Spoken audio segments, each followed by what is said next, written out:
नमस्कार साथियों। आज आप राजस्थान इतिहास की सीरीज चलाना रही मैं नई वीडियो लेके आया यहाँ। आप पहले पढ़े वहाँ मंडोर के प्रतिहार और आज आप पढ़ना यहाँ भीनमाल के प्रतिहार भीनमाल सखा एपिसोड है अपना छठो। और शुरुआत करो। नागभट्ट प्रथम 730 से 760 ईस्वी तक राज करना है। ठीक है। रघुवंशी प्रतिहार शाखा जो नागभट्ट प्रथम शाखा स्थापित करे बेन रघुवंशी प्रतिहार शाखा बोल लीजिए है। उपनाम मांगो के हो नारायण की मूर्ति का प्रतीक राम का प्रतिहार भी में राम का जी का भाई लक्ष्मण जी बांगा वंशज।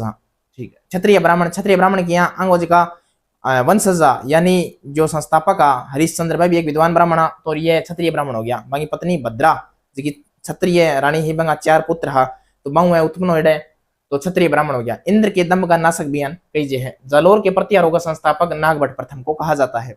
जालोर के प्रतिहारों का संस्थापक किसे कहा जाता है? नागभट्ट प्रथम को कहा जाता है। ग्वालियर अभिलेख के अनुसार नागभट्ट ने मल्लेच्छकुणा अरबी सेना को पराजित किया है। किसके अनुसार?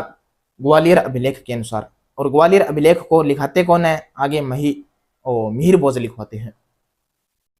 प्रतिहार साम्राज्य का वास्तविक संस्थापक भी नागभट्ट प्रथम को कहा गया है। उसके बाद में शासन आता है कक्कू की देवराज का 760 से लेकर 783 ईस्वी तक। ये क्या करते हैं कि मंडोर में विजय स्तंभ का निर्माण करवाते हैं। ये राजस्थान का दूसरा प्राचीनतम जो विजय स्तंभ है। प्रथम जो विजय स्तंभ है ये है समुद्रगुप्त के द्वारा बयाना भरतपुर के अंदर बनाया गया विजय स्तंभ। ठीक है। वत्सराज 783 से 795 ईस्वी तक राज करते हैं। वत्सराज एक महत्वपूर्ण राजा हुए हैं। उपाधि धारण करते हैं रणहस्तिन की उपाधि को ये धारण करते हैं। शैव मत के अनुयायी वत्सराज को कहा जाता है। वत्सराज के दरबारी जो विद्वान रहे हैं ये एक तो रहे हैं उद्योतन सूरी जिन्होंने कुवलय माला नाम का ग्रंथ लिखा है और एक थे जिनसेन सूरी जिन्होंने हरिवंश पुराण नामक ग्रंथ को लिखा। प्रतिहार राज्य की नींव डालने वाला शासक वत्सराज को बताया गया। प्रतिहार राज्य की नींव कौन डालना आ रहा है? वत्सराज डाले हैं। त्रिदलीय संघर्ष कन्नौज के लिए प्रारंभ कौन करते हैं? ये वत्सराज करते हैं। त्रिदलीय संघर्ष की हो पाल राष्ट्रकूट और प्रतिहार तीनों मिलके 150 साल तक युद्ध करना आ रही है कन्नौज ने लेके। ठीक है। तो इस संघर्ष का संस्थापक कौन है? वत्सराज। हाँ। अब आगे चलो। ओसिया में महावीर स्वामी के मंदिर को बनवाते हैं। यानी शैव मत को अनुयायी फिर भी ओसिया जोधपुर के अंदर की है कि महावीर स्वामी जैन मंदिर बनवाते हैं और एक सरोवर का निर्माण करवाते हैं।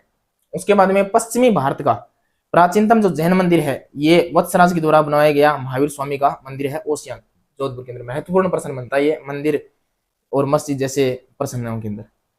नागभट्ट द्वितीय 795 से 833 ईस्वी तक नागभट्ट द्वितीय जो है शासन करते हैं। कन्नौज को अपनी राजधानी बनाते हैं चक्रायुद्ध को पराजित करते हुए। कन्नौज को अपनी राजधानी बनाने वाला प्रथम जो प्रतिहार शासक था ये नागभट्ट द्वितीय था। चक्रायुद्ध को पराजित करते हैं, कन्नौज को अपनी राजधानी बनाते हैं। मंडोर युद्ध में धर्मपाल को हराते हैं और जैसे ये मंडोर या मुंगेर के युद्ध में धर्मपाल को हराते हैं एक उपाधि को धारण करते हैं जिसे कहा जाता है परम भट्टारक महाराजा धीराज परमेश्वर की उपाधि। और इस उपाधि को धारण करने वाले शासक थे नागभट्ट द्वितीय। तो नागभट्ट द्वितीय की जो उपाधि है ये सबसे महत्वपूर्ण उपाधि है। मंडोर विजय मुंगेर विजय के बाद में धारण करते हैं।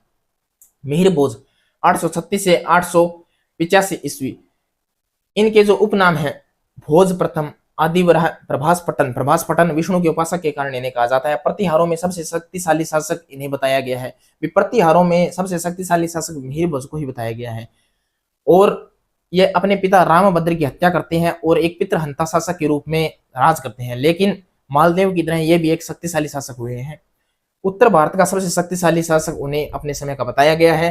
प्रथम अभिलेख वराह अभिलेख को लिखवाते हैं मिहिर भोज के द्वारा। ग्वालियर प्रशस्ति को लिखाया गया और जिसके अंदर उपाधि जो है आदिवराह की उपाधि को ये धारण करते हैं। दौलतपुर अभिलेख में जो मिहिर भोज है इन्हें प्रभास कहा गया है। और सुलेमान जो उस समय अरब यात्री था इसने मिहिर भोज को इस्लाम का शत्रु और अरबों का अमित्र बताया है। इसके अलावा ये कहते हैं कि सुलेमान कहते हैं कि जो मिहिर भोज है ये अपने समय का भारत का सबसे शक्तिशाली शासक था। महेंद्रपाल प्रथम जो है ये रघुकुल चूड़ामणि है, निर्भय नरेश है, महिपाल परम उद्धारक परम भागवत और परमेश्वर के उपनाम से इन्हें जाना जाता है। इनके दरबारी विद्वान थे राजशेखर को ये अपना गुरु मानते थे जो कि संस्कृत के प्रकांड विद्वान थे। इन्होंने बाल रामायण बाल भारत विद्यासाल भंजिका प्रचंड पांडव हरविलास जैसे ग्रंथों की रचना की है। और विद्यासाल भंजिका में जो महेंद्रपाल है इन्हें जो राजशेखर ये कहते हैं कि ये रघुकुल तिलक है। रघुकुल तिलक की उपाधि देते हैं विद्यासाल भंजिका में राजशेखर महेंद्रपाल प्रथम को। महेंद्रपाल प्रथम जो है राजशेखर का बड़ा ही आदर किया करते थे। उसके बाद में इनका जो महेंद्रपाल का शासन है ये 885 से 910 ईस्वी का है। और संयुक्त सेना, बड़ी महत्वपूर्ण बात है अभी, इतने जो प्रतिहार शासक हुए हैं उनमें जो पाल और राष्ट्रकूटों की संयुक्त सेना है, इनको हराने वाले जो शासक थे ये थे महेंद्रपाल प्रथम। महेंद्रपाल प्रथम संयुक्त सेना को हराते हैं। और इसके जो अंतिम शासक प्रतिहार हो गए ये है यशपाल, जो कि 1036 ईस्वी में प्रतिहारों के अंतिम शासक बनते हैं। तो साथियों ये अपना मंडोर और भीनमाल शाखा का प्रतिहार रहा। अब प्रतिहार शाखा ना कंप्लीट कर चुके हैं। अब आगे एक नयो शासन लेके आऊंगा। लेक्चर खातर धन्यवाद। और अगर वीडियो अच्छी लगी तो लाइक करियो, चैनल ने सब्सक्राइब करियो, शेयर करियो।